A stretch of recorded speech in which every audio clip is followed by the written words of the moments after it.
Heading डालेंगे भैया जल्दी से कॉपी में, नया चैप्टर की, chemical equilibrium. Chemical equilibrium, chemical equilibrium, ठीक है। केमिकल इक्विलिब्रियम, केमिकल इक्विलिब्रियम को समझने के लिए आपको ना थोड़ा सा मेरे साथ देखना पड़ेगा। मैं जो है बनाने जा रहा हूं, ये एक पानी का टैंक है जिसको ऐसा हॉरिजॉन्टली काट दिया है, ठीक है। और साथ में ही ये एक और पानी का टैंक है, दो पानी के टैंक हो गए। इन पानी के टैंकों में यहाँ पर हमने थोड़ा सा छेद कर दिया है और ये पानी के टैंकों को एक पाइप से जोड़ दिया है, ठीक है। ये पानी के टैंक को पाइप से जोड़ दिया, ठीक है जी, समझ आ रहा है। ये पानी के टैंक में यहाँ पर एक ठोक वाल्व लगा हुआ है और इस टैंक में मैंने पानी भर दिया पूरा, ठीक है। जवाब देना भैया, जवाब नहीं दोगे तो आगे नहीं बढ़ूंगा मैं, है ना। जैसे ही मैं ये वाल्व को खोलूंगा, ये वाले वाल्व को जैसे ही मैंने खोल दिया, क्या होगा बताओ। हाँ क्या होगा? मैं स्पीकर ठीक किया हूं तुम लोगों के लिए, बोलो जल्दी क्या होगा। हाँ पानी बहना शुरू होगा, ठीक है। हाँ मतलब आएगा इक्वल अमाउंट में, पहले शुरुआत में बहना शुरू होगा, ठीक है, सही बोल रही है। एकदम पानी तेजी से इधर बहेगा। अच्छा पानी वापस आएगा क्या? वापस नहीं आएगा। देखो यहां ना दो है, इस टैंक का नाम मैंने रखा है रिएक्टेंट, मान के चलना इस टैंक का नाम है रिएक्टेंट और इस टैंक का नाम मैंने रखा है प्रोडक्ट, ठीक है। रिएक्टेंट से प्रोडक्ट की ओर जाना, दिस इज फॉरवर्ड डायरेक्शन। कौन सा डायरेक्शन? फॉरवर्ड। और प्रोडक्ट से वापस रिएक्टेंट की ओर आना, दिस इज बैकवर्ड डायरेक्शन। अभी जैसे ही मैं खोलूंगा शुरुआत में, यानी t इक्वल टू 0 पे, पानी केवल आगे की ओर जाएगा, पीछे की ओर नहीं आएगा। रेट ऑफ बैकवर्ड रिएक्शन, पानी के पीछे आने का रेट क्या होगा? 0, ठीक है। अब इमेजिन करो जैसे भरी हुई मटकी है या कोई ऐसा टैंक है, एकदम फूट गया, उसमें छेद हो गया, एकदम से पानी फेंकाएगा जोर से, नहीं। और जैसे जैसे इधर टैंक में पानी कम होता जाएगा, पानी उधर से धीरे धीरे, जैसे पहले वहां तक जा रहा था, फिर वो धीरे से यहीं तक जाएगा, फिर और कम, धीरे धीरे बूंद बूंद करके नीचे गिर जाएगा, ठीक है। पानी के आगे जाने का रेट सबसे ज्यादा कब होगा?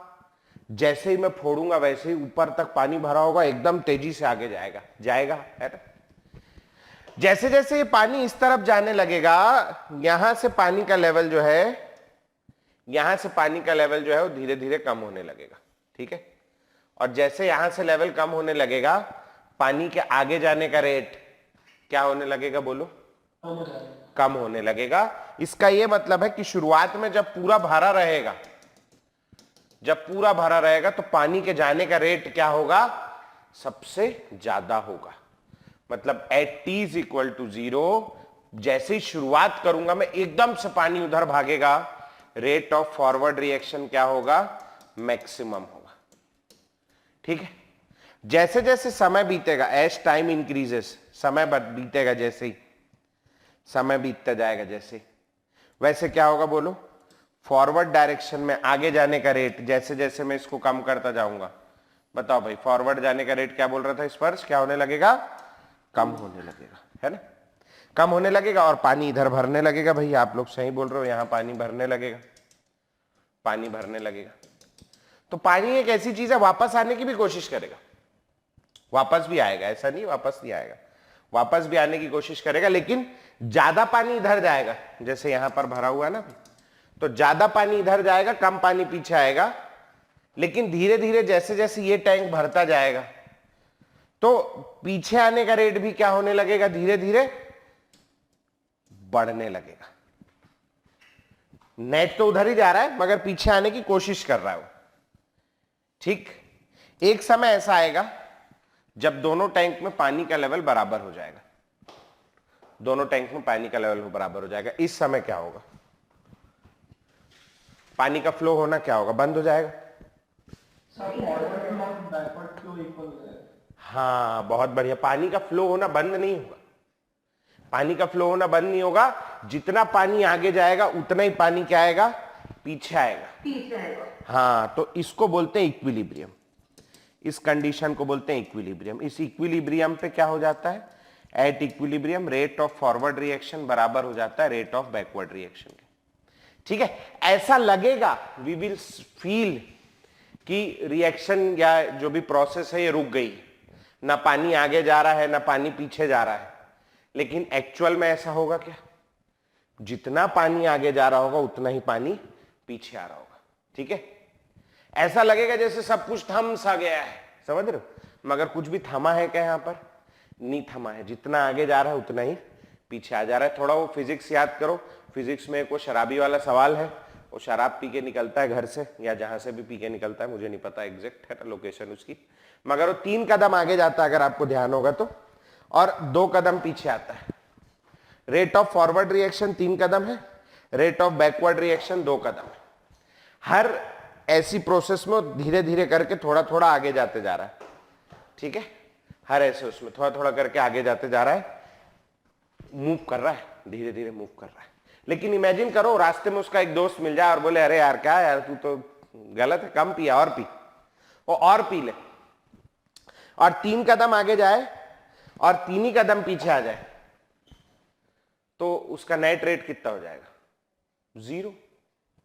कैसा लगने लगेगा, आप थोड़ा देर मतलब आपने देख के गए तो यहां खड़ा था, आप थोड़ा देर बाद आए घूम के तो यहीं खड़ा है, आपको क्या लगेगा कि ये क्या हो गया है, शराबी रुक गया है, थम सा गया है। लेकिन शराबी रुका है क्या, नहीं, शराबी चल रहा है, बकायदा चल रहा है, 3 कदम आगे जा रहा है 3 कदम पीछे जा रहा है। ऐसी अवस्था को इक्विलिब्रियम कहते हैं जहां फॉरवर्ड रिएक्शन और बैकवर्ड रिएक्शन का जो रेट है वो क्या हो जाए, बराबर हो जाए, उसको कहते हैं इक्विलिब्रियम, जहां रेट ऑफ फॉरवर्ड और रेट ऑफ बैकवर्ड रिएक्शन बराबर हो जाए। ठीक है, हाँ, तो क्या बोल रहा था मैं, तो इक्विलिब्रियम ऐसी अवस्था है जहां पर अब जो फॉरवर्ड रिएक्शन है और बैकवर्ड रिएक्शन है दोनों का रेट बराबर हो जाए। लेकिन अब इसको केमिस्ट्री में कैसे लगाएं, केमिकल इक्विलिब्रियम।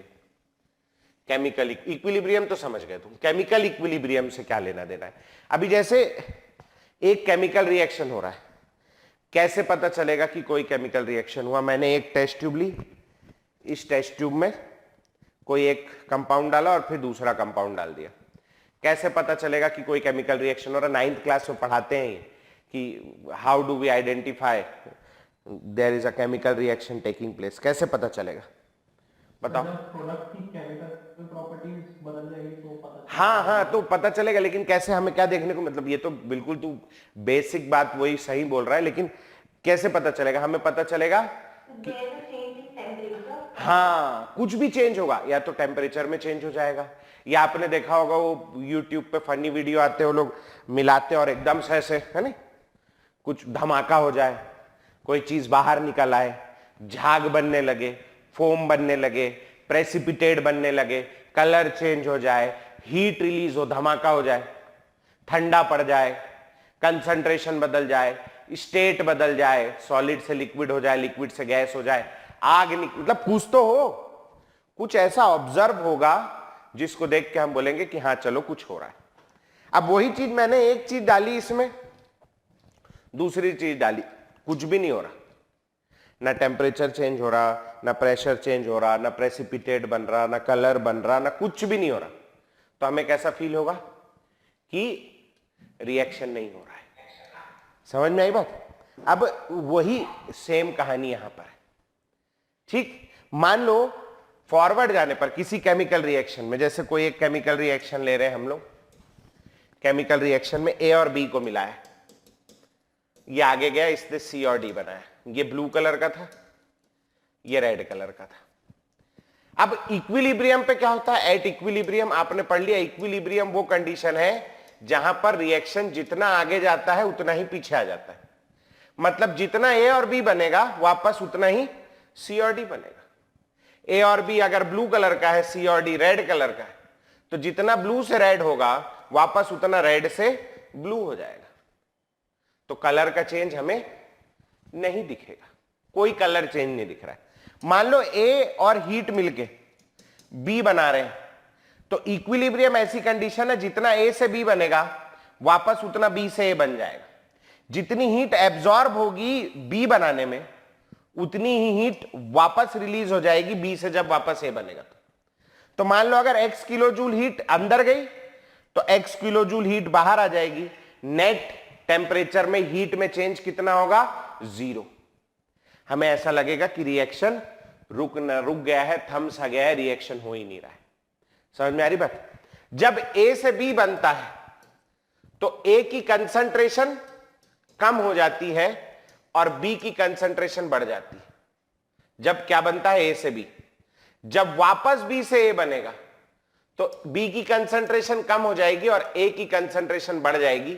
अगर जितना A से B बन रहा है तो जितनी कंसंट्रेशन कम हुई, जब B से वापस A बनेगा तो उतनी ही कंसंट्रेशन वापस बढ़ जाएगी। नेट चेंज इन कंसंट्रेशन हमें क्या देखने को मिलेगा? 0। हमें ऐसा लगेगा जब दोनों की कंसंट्रेशन ही चेंज नहीं हो रही, इसका क्या मतलब है कि रिएक्शन नहीं हो रहा है। लेकिन क्या सही में रिएक्शन नहीं हो रहा है? नहीं, रिएक्शन हो रहा है। जितना फॉरवर्ड जा रहा है उतना ही बैकवर्ड जा रहा है। ठीक है, तो केमिकल इक्विलिब्रियम क्या है? केमिकल इक्विलिब्रियम किसी केमिकल रिएक्शन का ऐसा स्टेट है, ऐसी अवस्था है जहां पर जो जो प्रॉपर्टीज से हमें यह पता चलता है कि केमिकल रिएक्शन हो रहा है, जो जो प्रॉपर्टीज से, जैसे कलर का चेंज होना, डेंसिटी का चेंज होना, कंसंट्रेशन का चेंज होना, टेम्परेचर का चेंज होना, प्रेशर का चेंज होना, ये सब चेंज होना बंद हो जाएगा और ऐसा फीलिंग आने लगेगा कि केमिकल रिएक्शन नहीं हो रहा है। समझ में आई बात भैया? तो लिखेंगे भैया केमिकल इक्विलिब्रियम क्या होता है। लिखें केमिकल इक्विलिब्रियम, परिभाषा लिखें।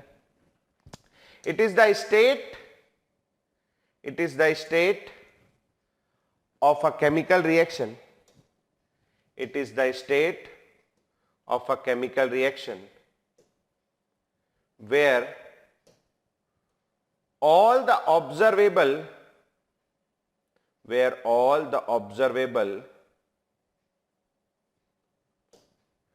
properties, ऑब्जर्वेबल प्रॉपर्टीज क्या है? ऐसी प्रॉपर्टी जिनको देख के हम ये बता सके कि केमिकल रिएक्शन हो रहा है। All the observable properties of a chemical reaction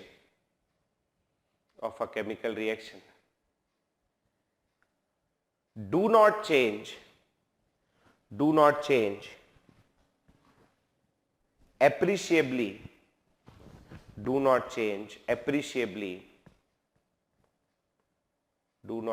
appreciably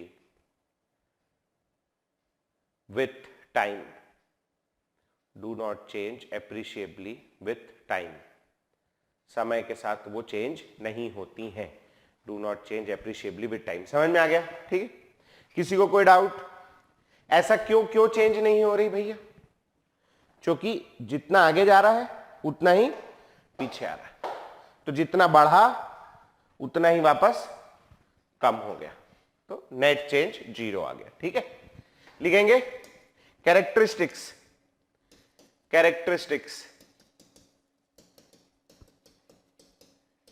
of equilibrium. Equilibrium की क्या कैरेक्टरिस्टिक्स होती हैं?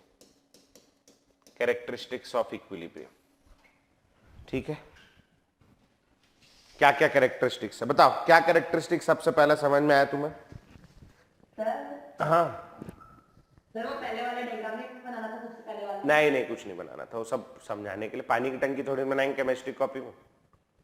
अच्छा थोड़ी लगता है। हाँ ओके। हाँ, क्या क्या कैरेक्टरिस्टिक समझ में आया तुम लोगों को?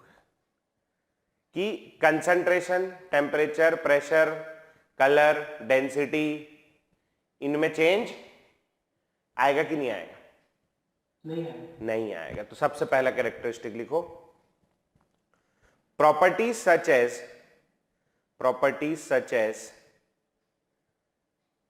concentration, temperature, properties such as concentration, temperature, pressure, color, density,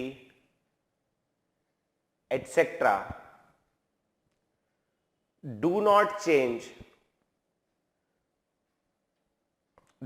change with time, समय के साथ इनमें कोई परिवर्तन नहीं आए। ठीक, अच्छा, ऐसा क्यों हो रहा है? क्योंकि इक्विलिब्रियम पे फॉरवर्ड और बैकवर्ड का रेट क्या है? सेम है, अलग अलग है? इक्वल है। इक्वल है। तो दूसरा कैरेक्टरिस्टिक लिखेंगे, एट इक्विलिब्रियम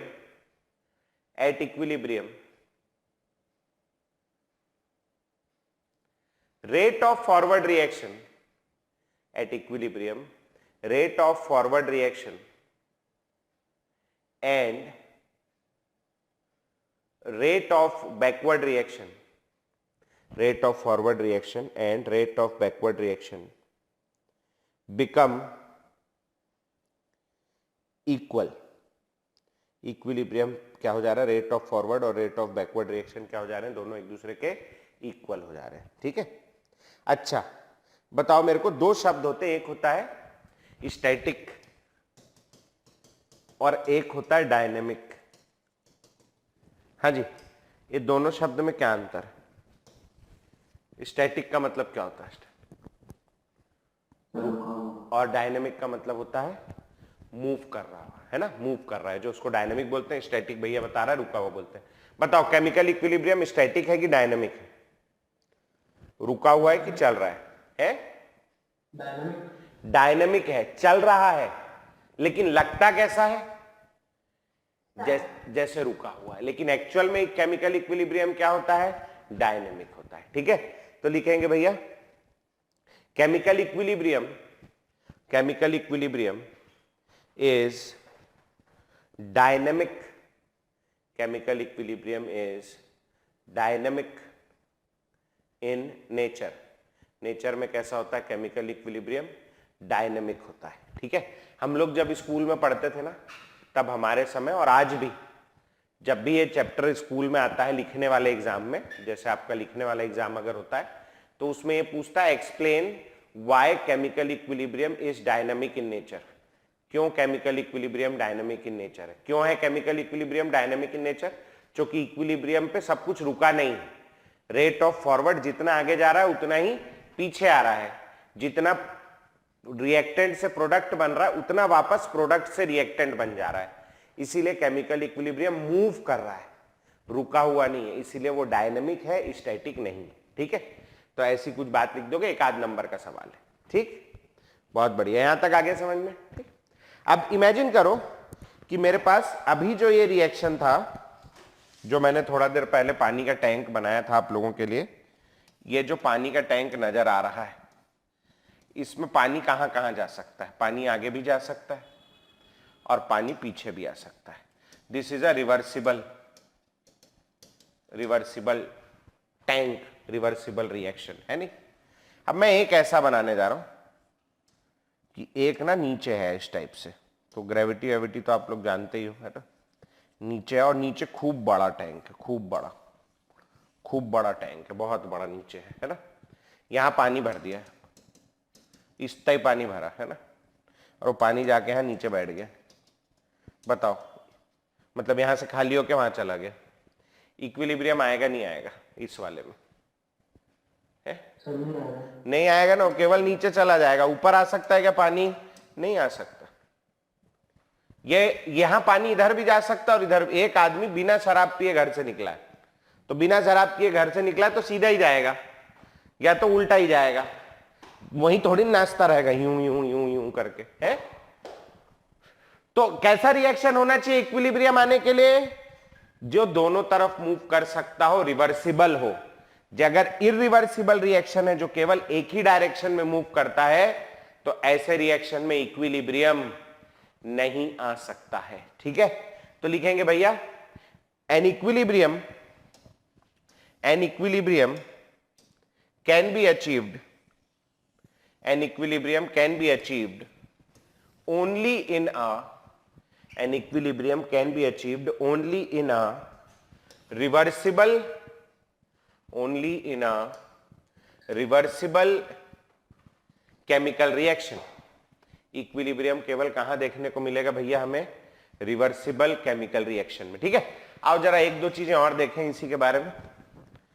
एक सिस्टम के बारे में आपने पढ़ा होगा, थर्मोडायनेमिक्स बता रहे हैं, पढ़ा दिया करके सर ने, तो सिस्टम पढ़ाए होंगे सर ने। सिस्टम एक पढ़ाया होगा ओपन सिस्टम, अगर ध्यान हो रहा हो तो।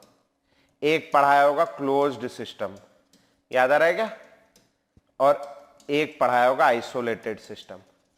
हाँ जी, मेरे पास एक चाय का कप है,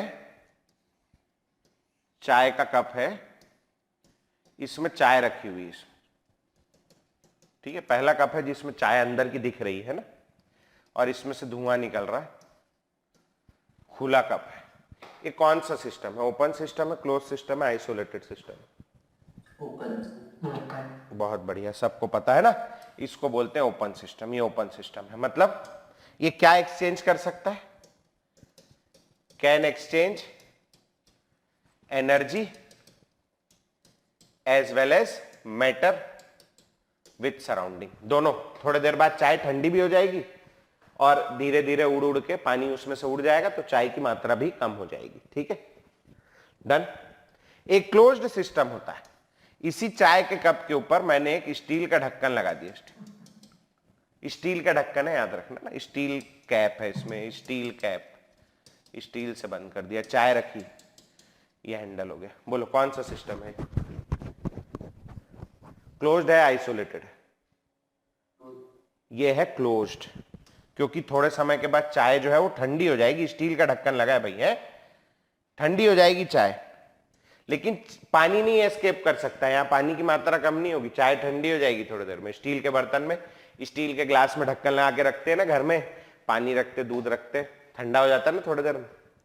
और यही चाय को उठा करके मैंने, वो जो आने लगे नहीं आजकल स्टील वाले, ये इस टाइप के, ये वाले, ये प्लास्टिक का है मगर गरीब आदमी हूं मैं, स्टील का भी आता है एक तो, खैर स्टील वाले में रख दिया इसको, थर्मस फ्लास्क में। सबके घर में होता है, पहले के जमाने में अस्पताल चाय ले जाने काम आता था, आजकल लोग खुद ही चाय पानी पी रहे हैं उसमें, है। बोलो, एक ऐसा सिस्टम है आइसोलेटेड सिस्टम। इस सिस्टम की क्या खास बात है? ये ना तो एनर्जी एक्सचेंज करेगा सराउंडिंग के साथ, ना तो मैटर एक्सचेंज करेगा। ना तो ये ठंडा होगा, इसमें से एनर्जी भी नहीं बाहर जा सकती, ना एनर्जी अंदर आ सकती, ना इसमें से मैटर बाहर जा सकता, ना मैटर अंदर आ सकता। ये तीन प्रकार के सिस्टम है, सबको पता है क्या होते हैं, है नहीं। अब मैं एक तो केमिकल रिएक्शन कराने जा रहा हूं, देखना है। वही वाला पानी का टैंक है मेरा, ये इस टाइप का पानी। ये जो पानी का टैंक है, इसमें थोड़ा सा डिफेक्टिव टैंक है। यहां छोटा सा छेद है, ये दिख रहा है यहां पर, ये यहां पर छोटा सा छेद है। मैंने यहां पर पानी भर दिया, यहां बीच में वो लगा दिया, क्या बोलते हैं उसको, वॉल्व, और ये वॉल्व को खोल दिया, पानी यहां से फ्लो करना शुरू हुआ। यहां पर छेद है, याद रखना, छेद है तो यहां से पानी नीचे गिर रहा है ना। बताओ इक्विलिब्रियम कब आएगा? कब आएगा? कब दोनों टैंक में पानी बराबर हो जाएगा? होगा भी कि नहीं होगा? नहीं होगा। कभी नहीं होगा, जितना पानी है वो सारा बाहर गिरता जाएगा, क्योंकि यहां छेद किया हुआ है। ऐसे वेसल को बोलते हैं ओपन वेसल। एक इक्विलिब्रियम है, CaCO3 सॉलिड से मिलके बन रहा है, अबे रुकना, कहां जा रहा है, CaO सॉलिड और साथ में CO2 गैस, ये एक इक्विलिब्रियम है। अब ये हो रहा है ओपन वेसल में, ओपन वेसल में हो रहा है, खुला हुआ है वेसल, उसमें हो रहा है। अब जैसे ही ये CaCO3 टूट के यहां जा रहा है, CaO तो सॉलिड है, वहीं पड़ा हुआ है, लेकिन CO2 क्या है? गैस है। तो ये CO2 गैस क्या होगी बोलो? उड़ जाएगी। CO2 गैस वहां से डब्बे से उड़ गई बाहर। अब CaO वापस पीछे जाना चाह रहा है, वो वापस पीछे जाऊंगा बोल रहा है, उधर जाने की सोच रहा हूं, CO2 पकड़ रहा है, आना इधर, चल जुड़ मेरे से, उधर जाएंगे, लेकिन CO2 तो है ही नहीं, क्योंकि CO2 तो उड़ गई। उड़ना, उड़ गई, अरे उड़ ही नहीं रही, उड़ गई। तो बोलो रिवर्सिबल रिएक्शन हो पाएगा क्या? नहीं हो पाएगा। तो रिवर्सिबल रिएक्शन कराने के लिए CO2 को यहां होना चाहिए, और वो तभी पॉसिबल है जब ये वेसल कैसा हो, इसका मुंडी बंद हो, सील्ड वेसल हो, CO2 बाहर नहीं जाए, नहीं तो मेरा रिएक्टेंट ही लॉस हो गया या प्रोडक्ट लॉस हो गया तो वापस नहीं जा पाऊंगा। तो एक तो रिवर्सिबल रिएक्शन होना चाहिए जो एक क्लोज्ड वेसल में, फिलहाल हम पहुंचे क्लोज्ड वेसल तक के, इसके आगे की भी कुछ बात है। क्लोज्ड वेसल के अलावा भी एक चीज जरूरत है, जैसे कि मान लो एक ए है जिसको हीट लगती, endothermic reaction, endothermic heat absorb करता है, एंडोथर्मिक नाम सबने सुना है, इससे प्रोडक्ट बन रहा है बी। अब क्या हुआ, मैंने इसको स्टील के वेसल में करा रहा था, मैं स्टील के वेसल में। अब स्टील वेसल कैसा होता है, steel vessel is a good conductor of heat, है ना, गुड कंडक्टर है, मेटल है good conductor of heat, alloy है एक ठोक आयरन का, गुड कंडक्टर ऑफ हीट। मैंने इसको एक स्टील के वेसल में ए रखा, उसके अंदर हीट रखा और बी रखा, और गुड कंडक्टर था स्टील का वेसल, स्टील के वेसल में बंद करके इसको, अभी जैसे ठंडी का दिन है ना, ऐसे ठंडी के दिन कश्मीर में ले गया रिएक्शन कराने के लिए, कश्मीर में ले गया, आसपास ठंडी है, आसपास ठंडी है तो क्या होगा, हीट यहां से निकल निकल के कहां जाने लगेगी, बाहर जाने लगेगी, और जैसे जैसे हीट बाहर जाने लगेगी तो ए आगे जा पाएगा क्या, नहीं जा पाएगा। समझ में आ रही बात, चूंकि हीट जो है एंडोथर्मिक रिएक्शन में एक रिएक्टेंट के जैसा भाग ले रही, तो अगर मैं चाहता हूं कि ए आगे जाता रहे और बी पीछे आता रहे, इक्विलिब्रियम मेंटेन रहे, तो उसके लिए हीट बाहर नहीं जानी चाहिए, हीट बाहर नहीं जानी चाहिए। कौन सा सिस्टम होगा जिसमें हीट बाहर नहीं जाएगी, कौन सा सिस्टम होगा तीनों में से, आइसोलेटेड। तो जो ये केमिकल इक्विलिब्रियम है ये रिवर्सिबल रिएक्शन में आता है, और ऐसे रिवर्सिबल रिएक्शन में आता है जो आइसोलेटेड सिस्टम में हो रहा हो, जहां पर ना तो आपका मैटर का लॉस हो, आपने कोई प्रोडक्ट बनाया उड़ गया, वो उड़ गया तो वापस कैसे जाओगे, नहीं जा पाओगे, और मान लो आपने हीट बनाई, वो हीट भी उड़ गई तो भी आप वापस नहीं जा पाओगे। तो हीट भी वहीं रहनी चाहिए, जो बना सामान वो भी वहीं रहना चाहिए, इसीलिए सिस्टम हमेशा कैसा होना चाहिए, आइसोलेटेड। ओपन सिस्टम और क्लोज्ड सिस्टम में इक्विलिब्रियम अचीव नहीं होता है। ठीक है, कोई डाउट किसी को यहां पर, किसी के मन में कोई बात नहीं? चलो, तो अपन ने लिखा an equilibrium can be achieved only in a reversible chemical reaction, उसके आगे लिखेंगे occurring in an isolated vessel, occurring in an isolated vessel, occurring in an isolated vessel। कैसे वेसल में होना चाहिए, आइसोलेटेड वेसल में। ठीक, समझ में आ रही बात?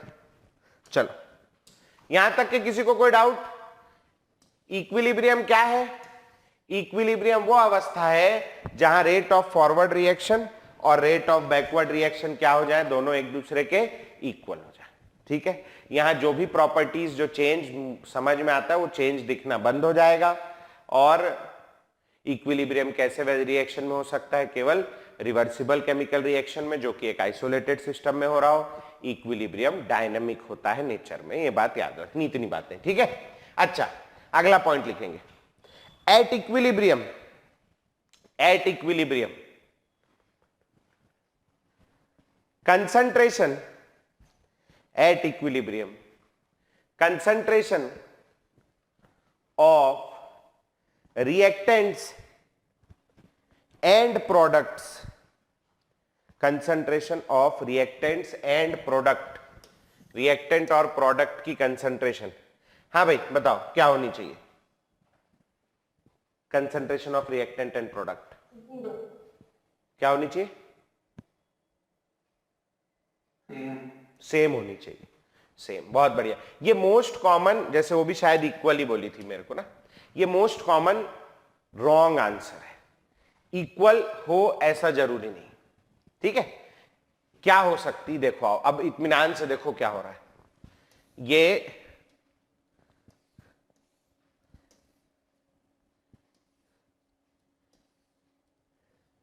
पहला कंडीशन है, ये रिएक्टेंट है और ये प्रोडक्ट है। बताओ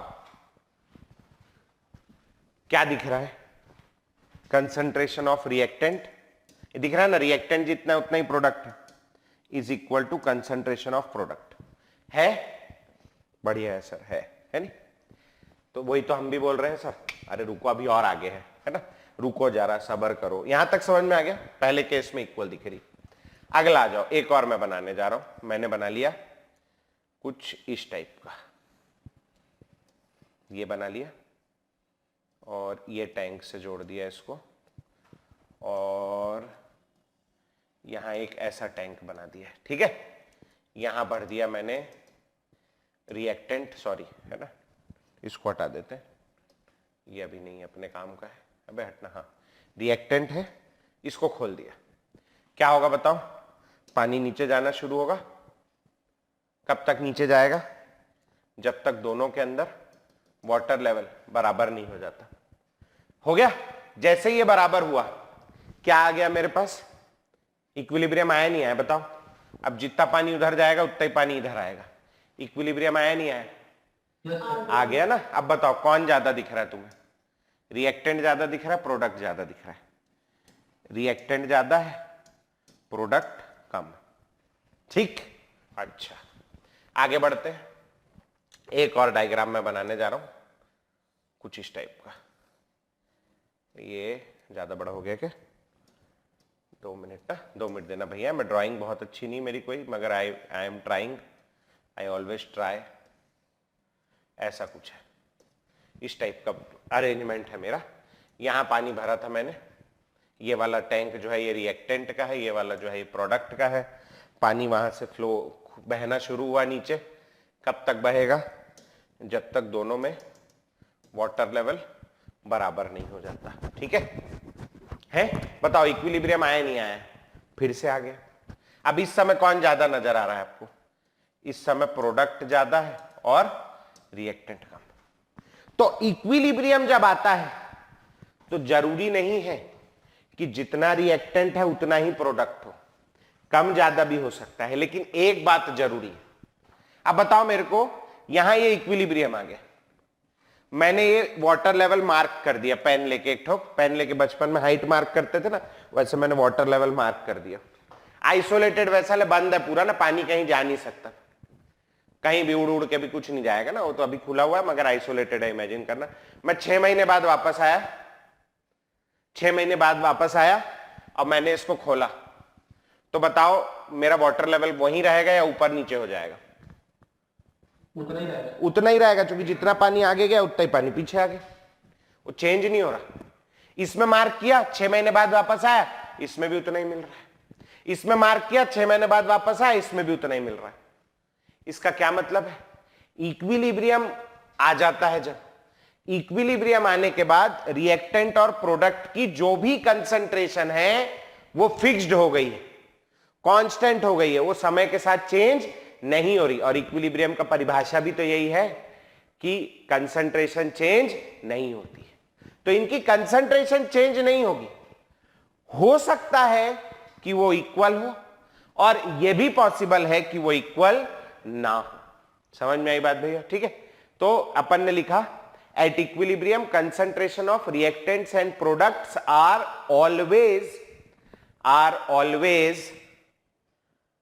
constant, are always constant, full stop. they may or may not be equal हो भी सकती है और इक्वल नहीं भी हो सकती। दे मे और मे नॉट बी इक्वल। ठीक है, किसी को कोई डाउट इस पॉइंट पे? ये इंपॉर्टेंट पॉइंट है। किसी के मन में कुछ हो?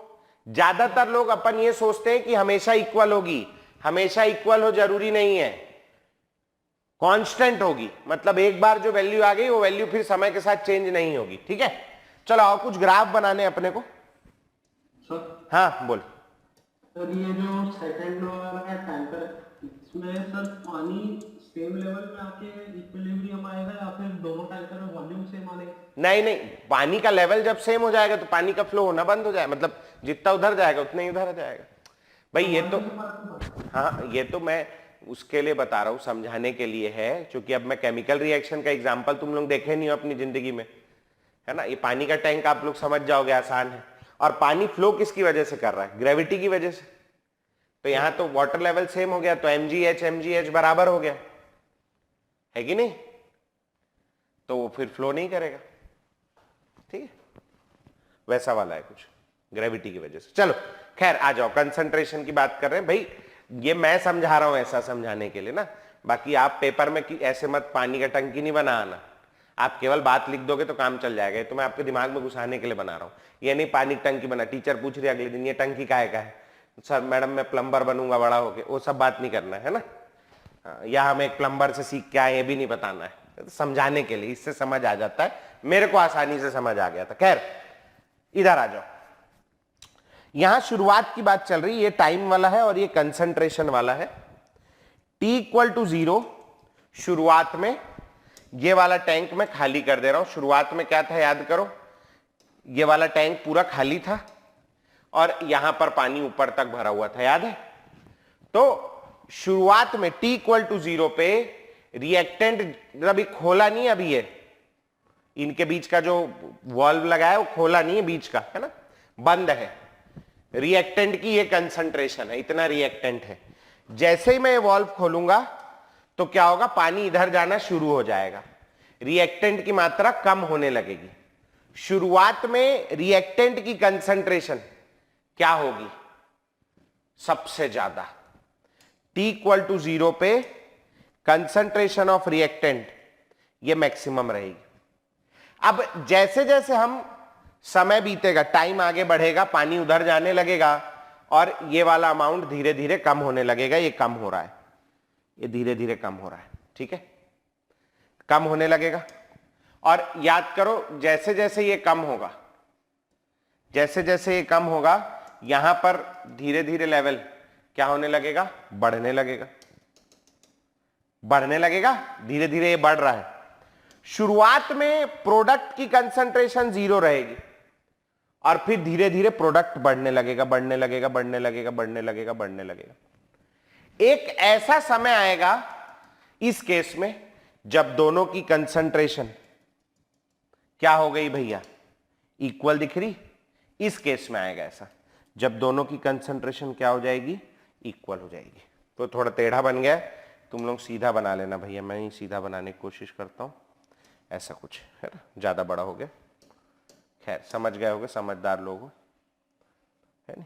ऊपर चल दिया है जबरदस्ती, इसको नीचे लाना पड़ेगा। ये अबे हटना बे तेरी ऐसी तैसी हटना, ये इक्वल हो जाएगा।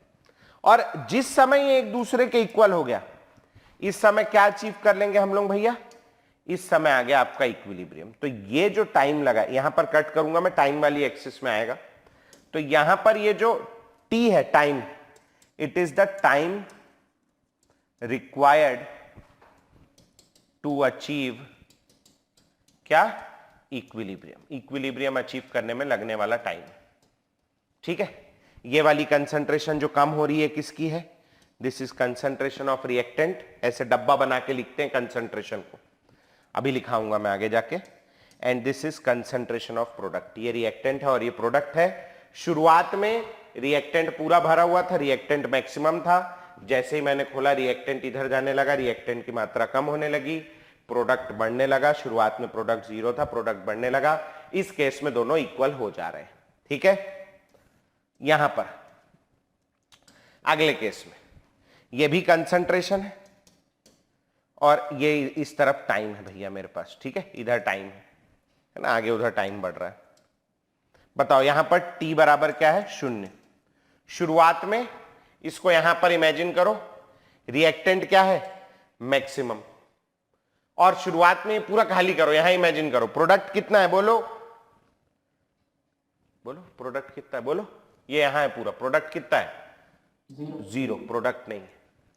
समय के साथ जब पानी इधर जाने लगेगा तो रिएक्टेंट की कंसंट्रेशन कम होने लगेगी, ये कम होने लगी। और जब पानी इधर जाने लगेगा तो प्रोडक्ट की कंसंट्रेशन बढ़ने लगेगी, ये बढ़ने लगी। लेकिन देखो दोनों एक दूसरे के इक्वल नहीं हुए। यहां इक्वल कर दिया था मैंने, लेकिन यहां दोनों इक्वल नहीं। यहां अगर आप देखोगे, यहां से अगर मार्क करोगे, अबे कैसा हो गया, यहां से अगर मार्क करोगे, बे यार टेढ़ा हो जाता है यार मेरे से ना। तो ये ऊपर वाला कौन था, ये ऊपर वाला था प्रोडक्ट, तो ये जो आ रही है ये इसको हटा देते हैं, थोड़ा सा इसको ऊपर कर देते हैं।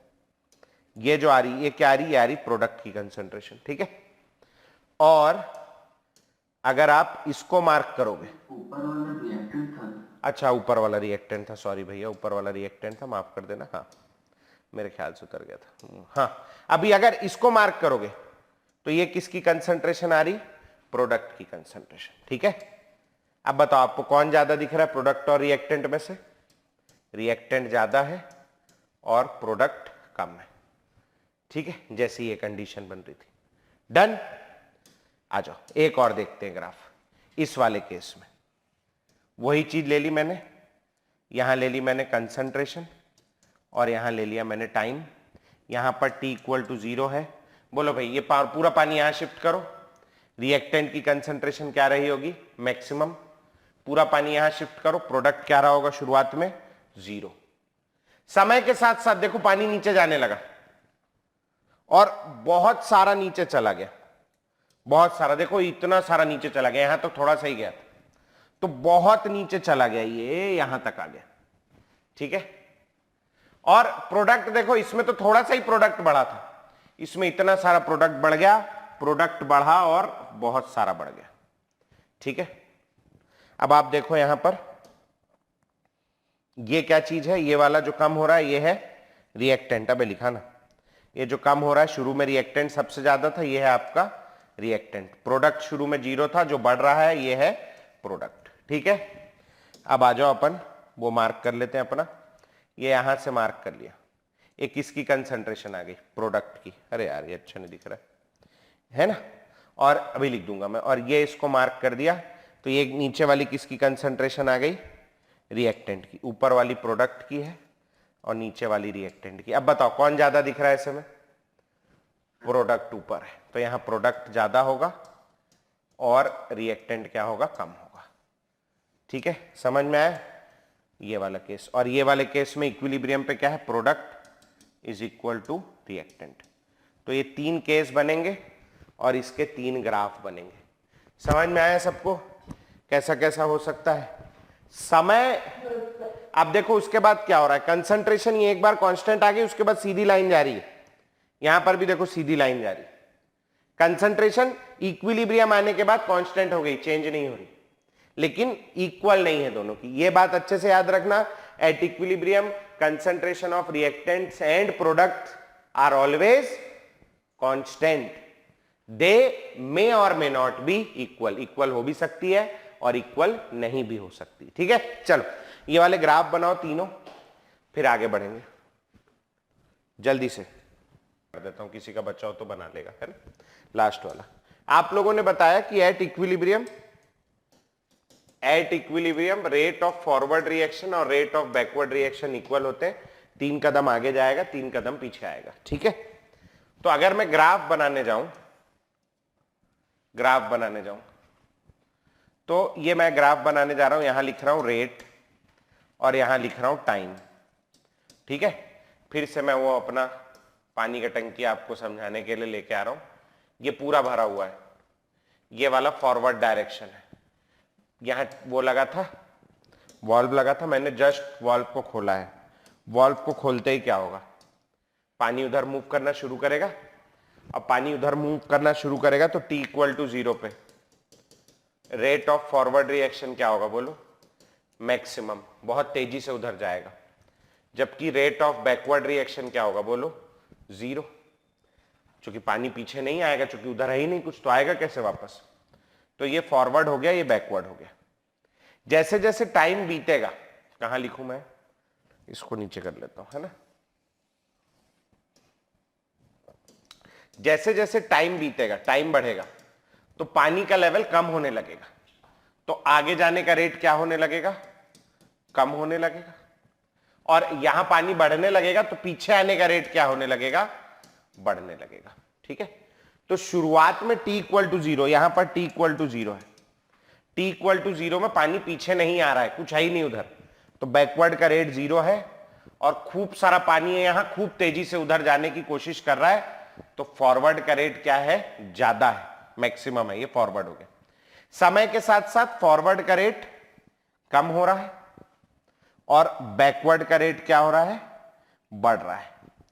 इस समय पर दोनों रेट क्या हो गए, एक दूसरे के इक्वल हो गए। ये रेट ऑफ फॉरवर्ड रिएक्शन है जो कम हो रहा है, ये रेट ऑफ बैकवर्ड रिएक्शन है जो बढ़ रहा है। यहां पर फॉरवर्ड बराबर हो गया बैकवर्ड, और जैसे ही ये दोनों बराबर हुए क्या आ गया, बोलो भैया, इक्विलिब्रियम।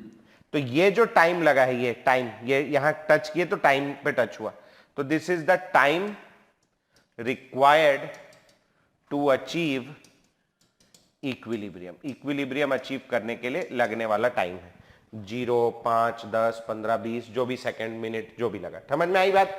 चलो ये एक ग्राफ और बना लेंगे और इसके बाद हम एक आखिरी कैरेक्टरिस्टिक देखेंगे और फिर हम इसके थोड़ा सा फॉर्मूले वाले पार्ट में चलेंगे, जहां पर अब न्यूमेरिकल की ओर बढ़ने की कोशिश करेंगे, है ना। आगे बढ़ेंगे।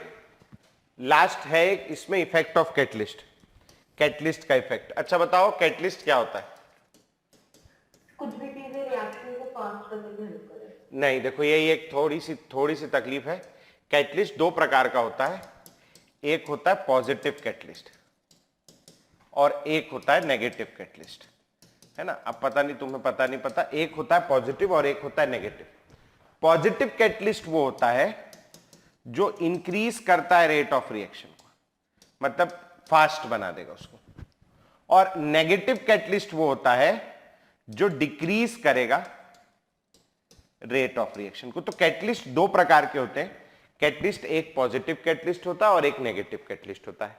कैटलिस्ट का काम होता है रेट ऑफ रिएक्शन को चेंज करना। अब वो चेंज कैसे भी कर सकता है, उसको बढ़ा के भी कर सकता है और उसको घटा के भी कर सकता है, ठीक है। अब इमेजिन करना कि एक वही वाला एग्जाम्पल है मेरे पास, ये रिएक्शन चल रहा था, यहां पर इक्विलिब्रियम आ गया था, ठीक है। ये बीच का पाइप दिख रहा है आपको, है ना, ये पाइप लगा हुआ था, ये जितना भी डायमीटर का पाइप दिख रहा है उतना बड़ा पाइप। मैंने क्या किया, ये पाइप बदल दिया, मैंने ये पाइप बदल दिया, ये पाइप बदल दे रहा हूं मैं, और इस पाइप की जगह मैं एक मोटा पाइप लगा दे रहा हूं। पानी वहीं भरा हुआ है, पानी बहेगा। कब तक बहेगा? जब तक दोनों में पानी का लेवल क्या नहीं हो जाता, फिर से सेम नहीं हो जाता, तब तक बहेगा। लेकिन आप इमेजिन करो, पहले ये पाइप जो है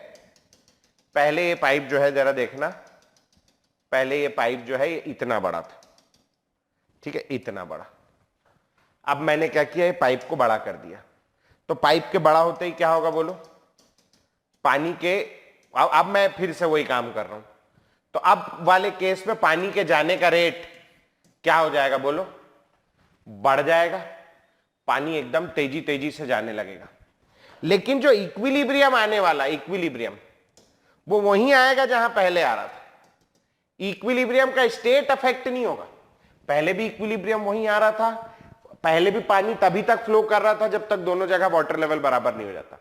अभी भी पानी तभी तक फ्लो करेगा जब तक दोनों जगह वाटर लेवल बराबर नहीं हो जाता। बस ये अंतर है कि पहले क्योंकि पाइप छोटा था, छोटा पाइप होने के कारण पानी कम फ्लो कर रहा था, और अब मैंने पाइप बड़ा कर दिया तो पानी का फ्लो फास्ट हो जाएगा, रिएक्शन जल्दी होने लगेगा, ठीक है।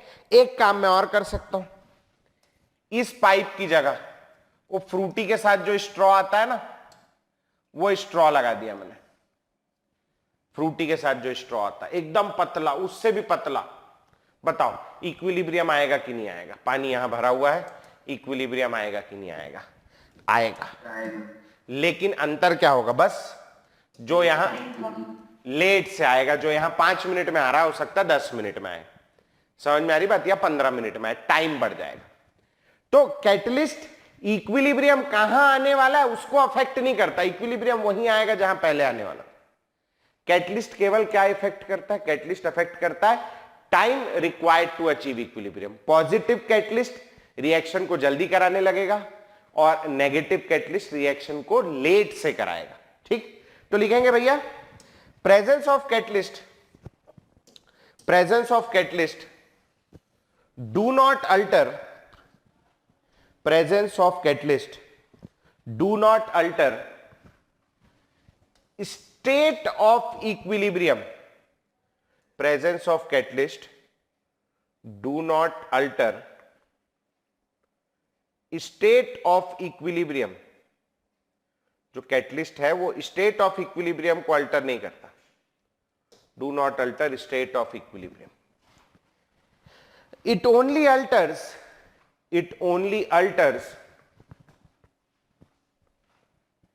the time required. It only alters the time required to achieve equilibrium. It only alters the time required to achieve equilibrium. ये आखिरी ग्राफ है. It only alters the time required to achieve equilibrium. इधर rate है, इस तरफ time है, और ये अपना नॉर्मल ग्राफ है जो अपन बनाते हैं, है ना. ये ऐसे टाइप का कुछ थोड़ा सा सीधा हो जाता तो मजा आ जाता, मगर ऐसे कर देता हूं मैं, ऐसा है ना. ये हो गया, ठीक है. ऐसा जा रहा है. ये मेरा नॉर्मल कंडीशन में है, ठीक. अब जो है ये हो गया और ये आगे तक जा रहा है, ठीक है. यहां पर 1 मिनट देना भैया मेरे को, थोड़ा सा मैं ऐसा करना चाह रहा हूं. ऐसे, अरे क्या बात है, बहुत प्यारा है नहीं. तो यहां पर जो है ये समय लगा, ये आ गया आपका equilibrium. This is the time required to achieve equilibrium. This is normal. मैंने एक पॉजिटिव कैटलिस्ट ले लिया, तो पॉजिटिव कैटलिस्ट क्या करेगा, पानी एकदम तेजी से फ्लो करेगा. सोचो एकदम छोटा सा छेद हुआ है एक मटके में, बूंद बूंद बूंद बूंद पानी बह रहा है, पूरा दिन लग गया उसको बाहर आने में. बड़ा सा छेद कर दिया, इतना बड़ा छेद, मटके से पूरा पानी धड़ से बाहर आ गया. तो क्या होगा, जैसे ही पॉजिटिव कैटलिस्ट डालोगे फॉरवर्ड डायरेक्शन का रेट एकदम से कम होने लगेगा. रेट ऑफ फॉरवर्ड रिएक्शन एकदम तेजी से डिक्रीज होगा, एकदम तेजी से, और बैकवर्ड रिएक्शन का रेट एकदम तेजी से बढ़ेगा. इक्विलिब्रियम वहीं आएगा, बस अंतर इतना है कि जैसे ही आप पॉजिटिव कैटलिस्ट लोगे, जो इक्विलिब्रियम पहले मान लो 10 सेकंड में आ रहा था, वो इक्विलिब्रियम अब 5 सेकंड में ही आ जाएगा. समझ में आई बात, ठीक. अब आप एक नेगेटिव कैटलिस्ट लोगे. जब नेगेटिव कैटलिस्ट लोगे आप, और छोटा माइक्रोस्कोपिक छेद कर दिया, पूरा जिंदगी लग गया, पानी कम ही नहीं हो रहा, एकदम धीरे धीरे कम हो रहा है, ठीक है. एकदम धीरे धीरे ऐसे, ओ बहुत ज्यादा ही धीरे हो गया है ना. एकदम धीरे धीरे कम हो रहा है. और वैसे ही बैकवर्ड का रेट एकदम धीरे धीरे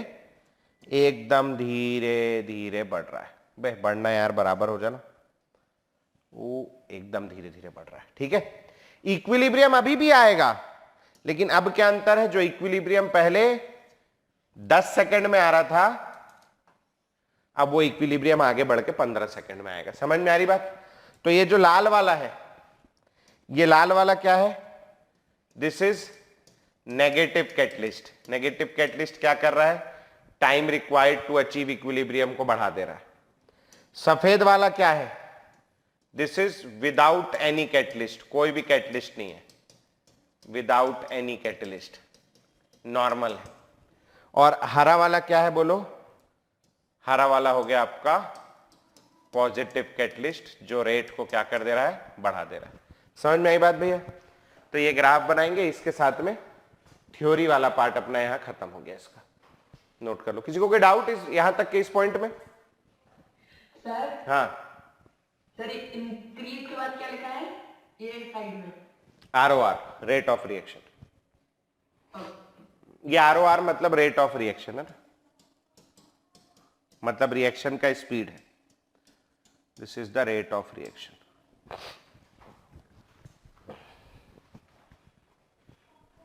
ये ग्राफ बनाएंगे. मैं 1 मिनट में वॉशरूम से आ रहा हूं, जब तक बनाओगे तब तक क्या जाऊंगा मैं, फिर उसके बाद आगे पढ़ाता हूं ना.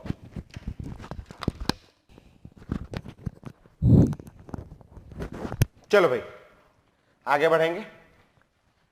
नेक्स्ट हेडिंग डालेंगे भैया. चलो नेक्स्ट हेडिंग डालेंगे, active mass.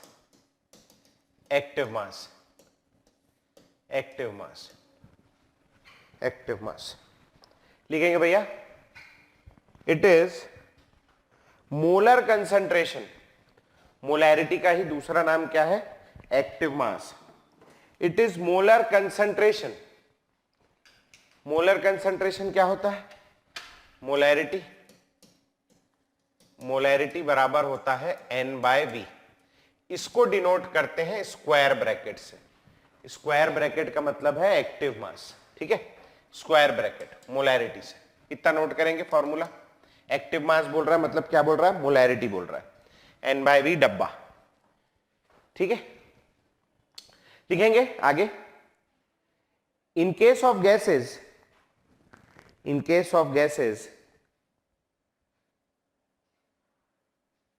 in case of gases, molar concentration can be replaced, molar concentration can be replaced by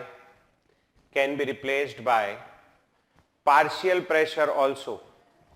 Molar concentration can be replaced by partial pressure also. molar concentration की जगह हम partial pressure भी लिख सकते हैं, ठीक है?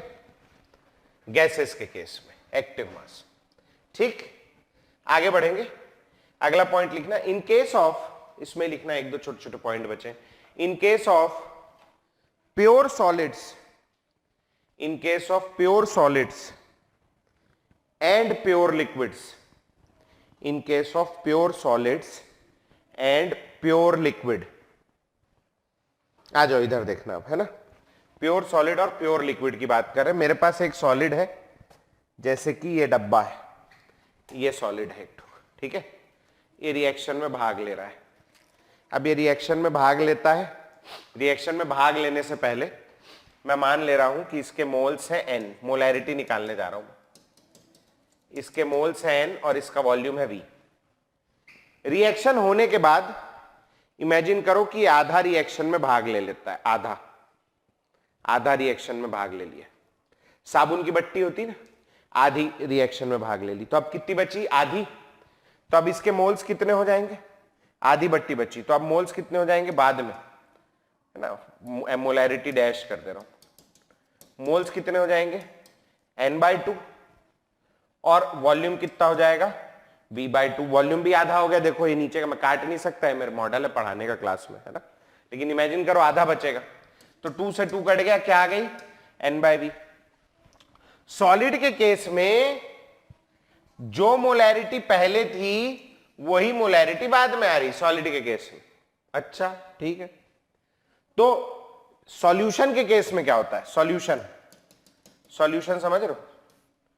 ये एक बीकर है, इस बीकर में 500 ml पानी, 500 ml पानी, इसमें मैंने 2 मोल A और 2 मोल B डाल दिया। 2 मोल A है और 2 मोल B है। वॉल्यूम मान ले रहे हैं पानी का V ml है, V लीटर है, कुछ भी ऐसा, V लीटर है मान लो, ठीक है? तो बोलो A की कंसंट्रेशन क्या है? N/V। A की कंसंट्रेशन हो गई 2/V, N उसके मोल्स है। B की कंसंट्रेशन हो गई 2/V। अब एक रिएक्शन हुआ 10 सेकंड के बाद, 10 सेकंड के बाद, बीकर उतना ही बड़ा है। ए और बी को पानी में घोला हुआ था, ए और बी आपस में रिएक्ट कर गए, 1-1 मोल इनका रिएक्ट करके सी बना लिया। तो अब ए का मेरे पास कितना बचा है? 1 मोल।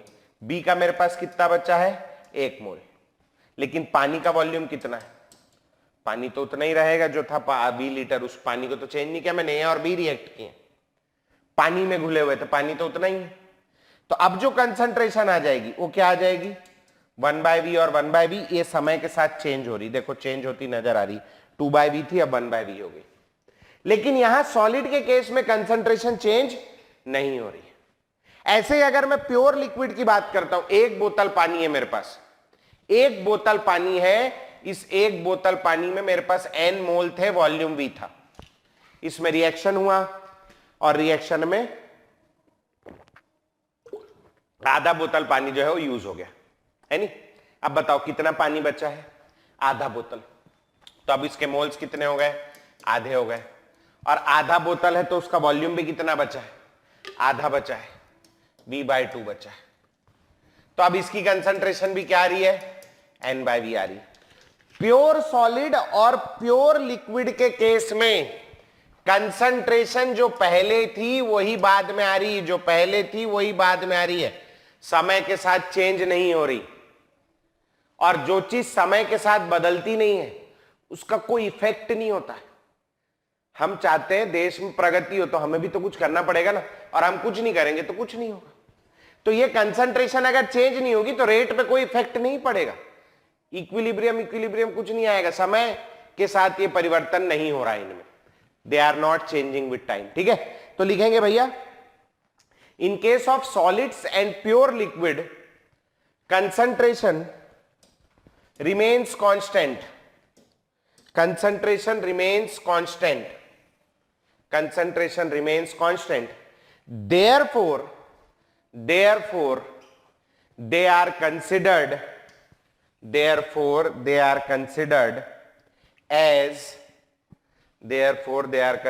as one मान लेते हैं, therefore they are considered as one। किसके केस में? प्योर सॉलिड और प्योर लिक्विड। जिनको ये बात नहीं आई समझ में, गोली मारो। आप केवल ये याद रख लो, प्योर सॉलिड और प्योर लिक्विड की कंसंट्रेशन को हम कितना मानते हैं? 1 मानते हैं। क्या वो 1 होती है? नहीं होती, उसको 1 मान लेते हैं क्योंकि वो चेंज नहीं होती समय के साथ। ठीक है, बाकी जगह गैस है या कोई सॉल्यूशन है तो उस केस में कंसंट्रेशन हमें निकालनी पड़ती क्योंकि वो समय के साथ चेंज होती। ठीक है, इतना ध्यान रखेंगे। डब्बा क्या है? कंसंट्रेशन को डब्बा बोलते हैं। गैस है अगर तो कंसंट्रेशन की जगह अपन लोग क्या ले सकते हैं? प्रेशर ले सकते हैं। इतनी बात याद रखनी। ठीक है, चलो अब यहां से मेन चैप्टर शुरू हो रहा है। हेडिंग डालेंगे भैया law of mass action, law of mass action, law of mass action, law of mass action. ये लॉ क्या कहता है? ये लॉ कहता है कि अगर ए और बी दोनों आपस में मिलकर प्रोडक्ट बना रहे हैं, ए और बी दोनों आपस में मिलकर प्रोडक्ट बना रहे हैं, तो ऐसे केस में जो रेट ऑफ रिएक्शन होगा ROR वो प्रोपोर्शनल होगा active mass of A multiplied by active mass of B के। ए और बी के एक्टिव मास के मल्टीप्लीकेशन के प्रोपोर्शनल होगा। ठीक, और क्या कहता है ये? अगर मान लो N1 मोल्स ऑफ ए और N2 मोल्स ऑफ बी आपस में मिलकर प्रोडक्ट बनाते हैं तो ऐसे केस में रेट ऑफ रिएक्शन प्रोपोर्शनल होगा ए के एक्टिव मास की power N1 multiplied by B के एक्टिव मास की पावर N2। ये एक्सपेरिमेंट करके 2 साइंटिस्ट थे, गुलबर्ग और वागे, जापानीज साइंटिस्ट थे, उन्होंने निकाला था।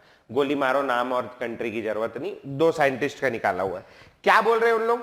The rate of a chemical reaction, this is the rate, speed, किस स्पीड से? Rate of a reaction is proportional to product, product यानी मल्टीप्लीकेशन, प्रोडक्ट ऑफ, ये स्क्वायर डब्बे को क्या बोलते हैं? Active mass, product of active masses of reactant. ठीक है, अच्छा ये जो सामने लिखा है N1 N2, जैसे लिखते नहीं 2 moles of A plus 3 moles of B, ये जो आगे लिखा है इसको क्या बोलते हैं? किसी को आइडिया हो? एनीवन? इसको, हाँ, इसको बोलते हैं स्टाइशियोमेट्रिक कोफिशिएंट। क्या बोलते हैं? स्टाइशियोमेट्रिक कोफिशिएंट बोलते हैं इसको। This is called stoichiometric coefficient. ठीक है, तो the rate of a chemical reaction is proportional to product of active masses of reactants, product of active masses of reactant with each concentration term. ये concentration term है, मतलब concentration है, active mass यानी क्या हो गया? Concentration. With each concentration term raised to a power, raised to a power equal to its stoichiometric coefficient, equal to its stoichiometric coefficient in a balanced chemical reaction. Balanced chemical reaction में जो स्टाइशियोमेट्रिक coefficient है उसको हम कहां लगा देंगे? Power में लगा देंगे। समझ में आई बात? तो चलो, क्या होता है? लॉ ऑफ मास एक्शन लिखो, लॉ ऑफ मास एक्शन लिखो, हेडिंग डालो लॉ ऑफ मास एक्शन, इसमें लिखो the rate of a reaction, the rate of a reaction, the rate of a reaction is proportional, the rate of a reaction is proportional, the rate of a reaction is proportional to the product of active masses,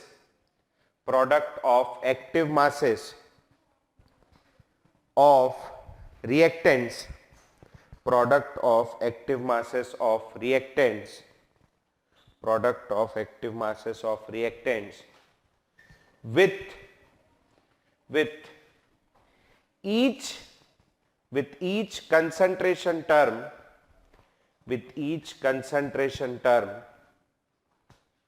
raised to a power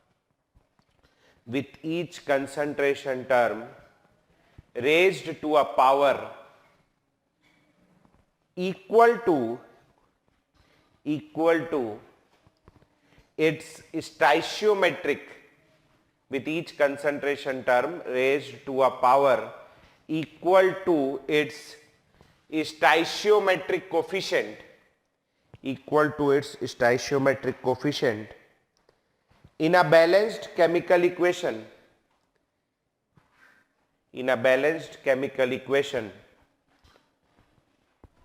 describing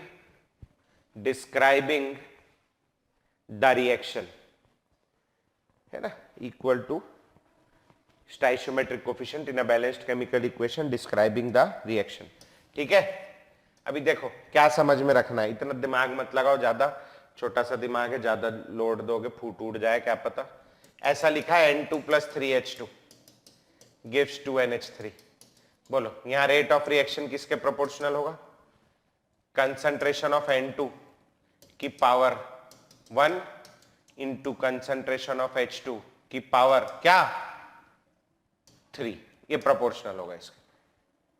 ठीक है, कहां से आया? अरे भाई लोगों ने experiment किया ना, और ऑब्वियस सी बात है जितना ज्यादा रिएक्टेंट डालोगे उतना ज्यादा तेजी से रिएक्शन होगा। थोड़ा थोड़ा डालोगे थोड़ा सा रिएक्शन होगा, ज्यादा डालोगे खूब सारा रिएक्शन होगा। सिंपल सी बात है। ठीक है, एक्सपेरिमेंटल लॉ है।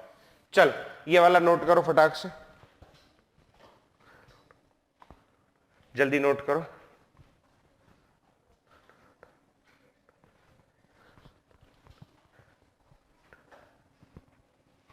ये सब नई चीजें हैं, कभी मतलब वैसा कुछ पता नहीं तुमने देखा नहीं देखा, धीरे धीरे आएगी क्लियर।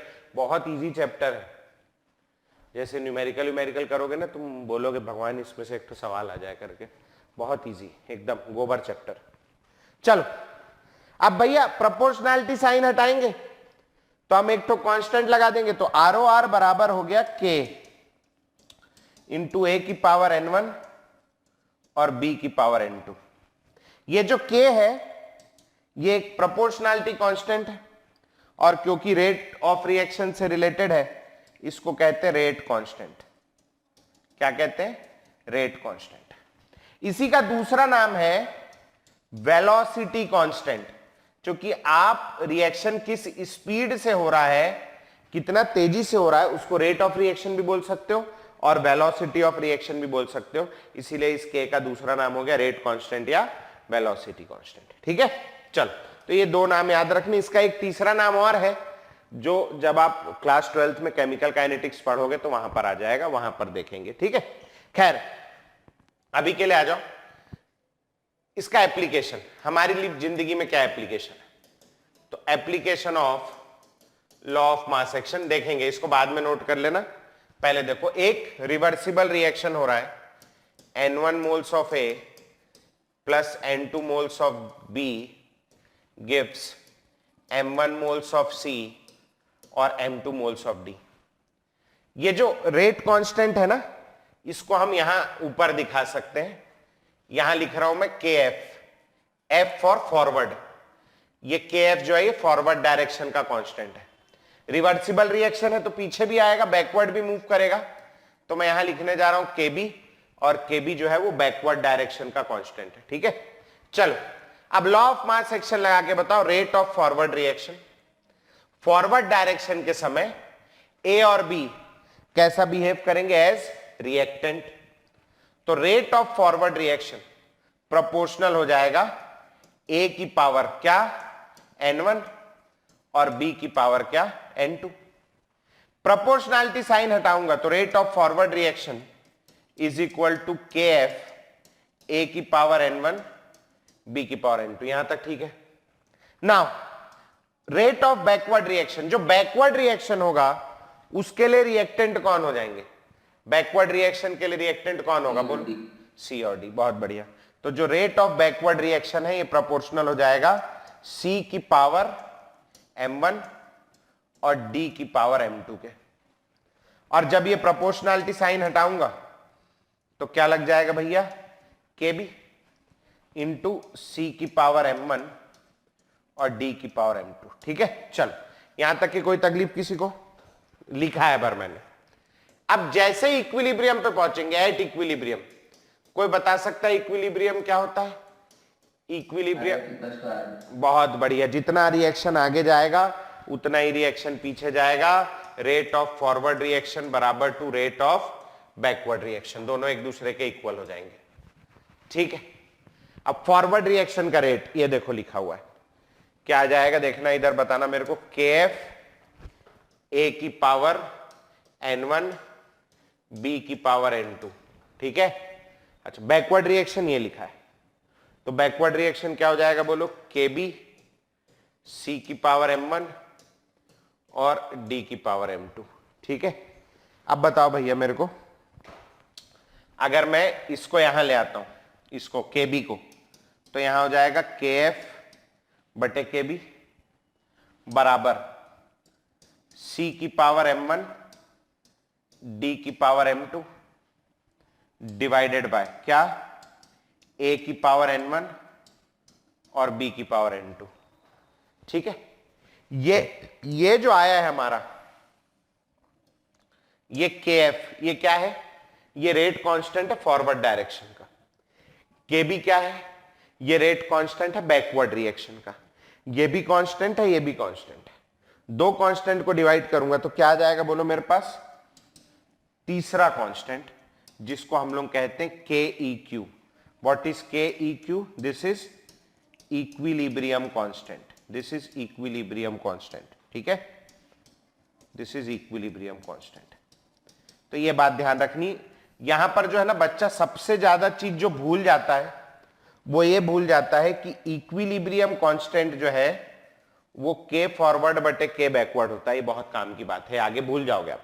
ये वाला हर किसी को याद होगा। सबसे जो डभोरचंद होगा ना क्लास का, जिसको 2 और 2 4 भी ठीक से नहीं आता होगा, उसको भी अगर आप बोलोगे ना कि के इक्विलिब्रियम, ये बात मैं आगे की बता रहा हूं तुम्हें कि के इक्विलिब्रियम क्या होता है, तो वो भी बता देगा कि सी और डी इस रिएक्शन में क्या है?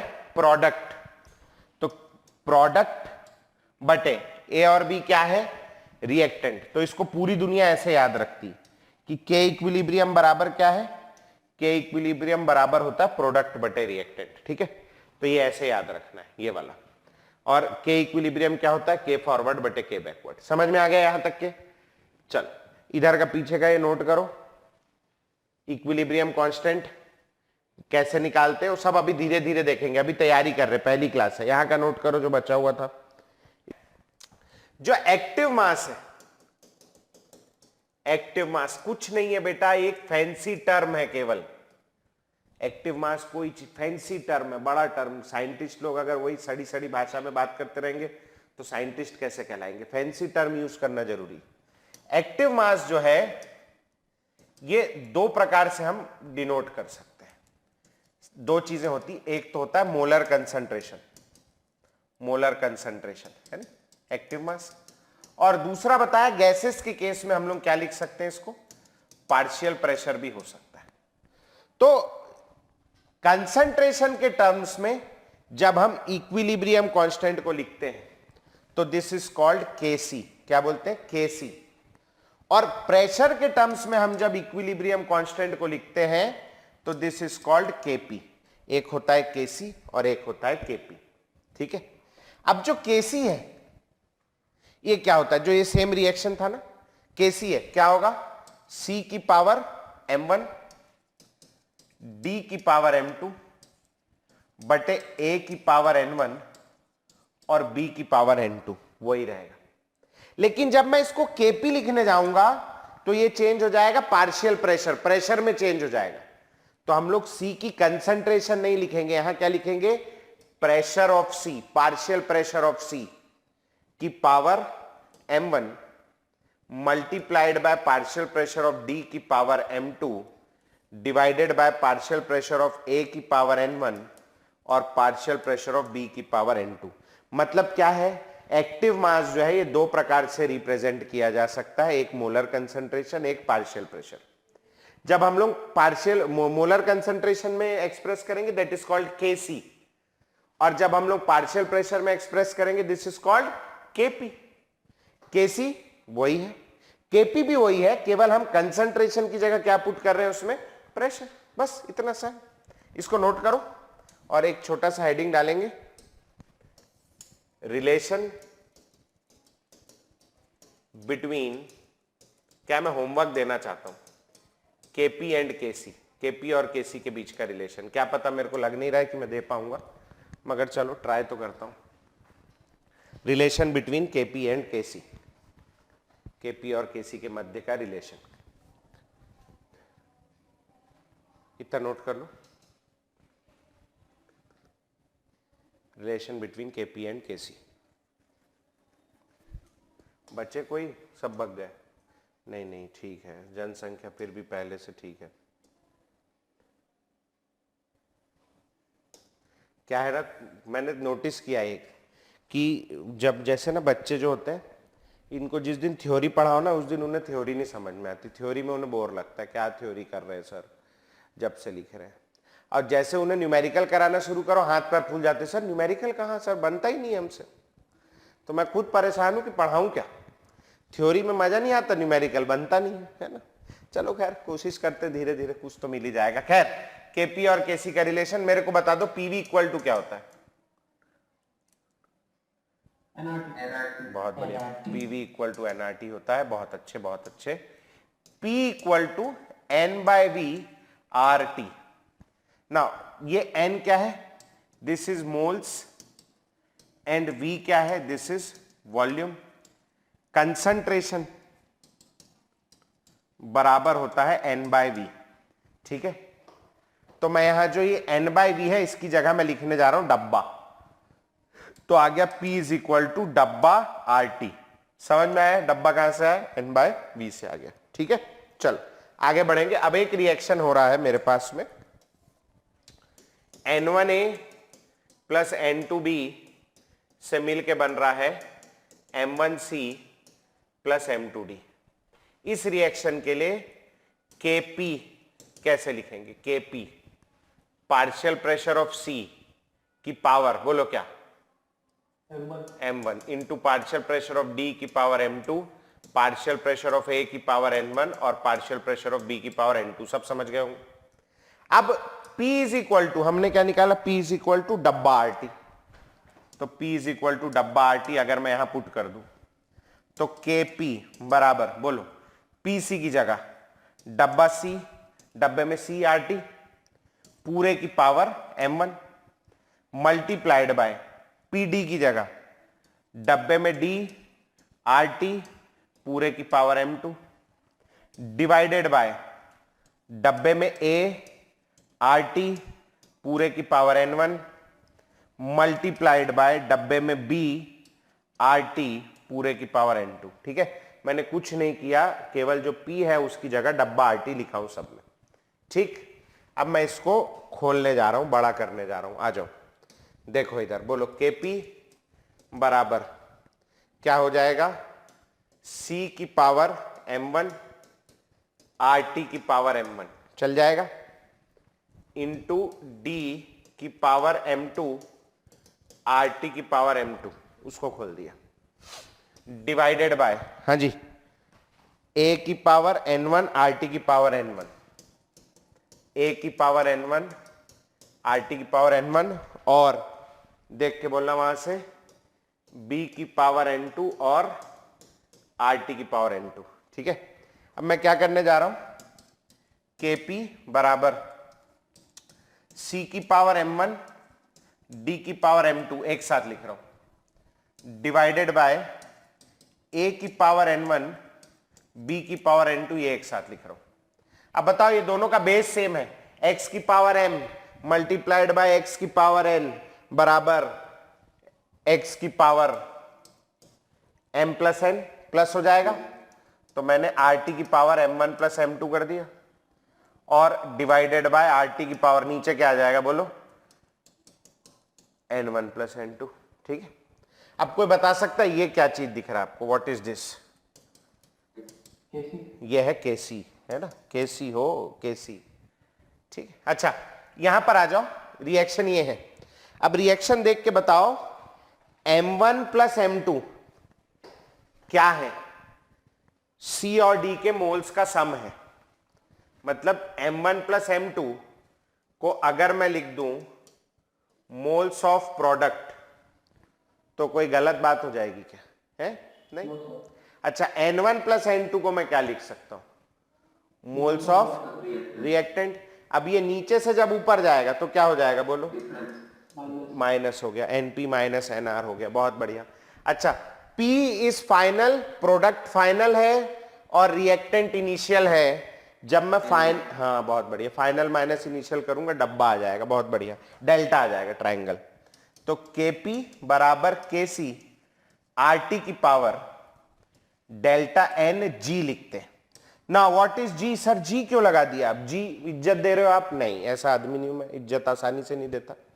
डेल्टा NG का मतलब है change in number of gaseous moles. Change in number of gaseous mole. केवल हमें किसको देखना है? गैस को, ओनली गैसियस। क्यों? क्योंकि सॉलिड और लिक्विड को हम लोग Kp Kc के रिलेशन में इंक्लूड नहीं करते हैं, क्योंकि उनकी कंसंट्रेशन 1 रहती है, चेंज ही नहीं होती, तो उन्हें हम इंक्लूड नहीं करते हैं। केवल किसको देखना है? गैसियस मोल को। समझ में आई बात यहां तक के? ठीक है, चल तो अभी देखो टाइम हो गया। आप ये डेरिवेशन नोट करो, relation between Kp and Kc। ठीक है, और उसके बाद जो है ना इस पे क्वेश्चन जो है अब वो मैं अगली क्लास में ही कराऊंगा। आज तो टाइम हो गया, इंडिया का भी 2 विकेट गिर गया है, कोहली खेल रहा है बोल रहे 15 रन 50 बॉल में 15 रन बनाए।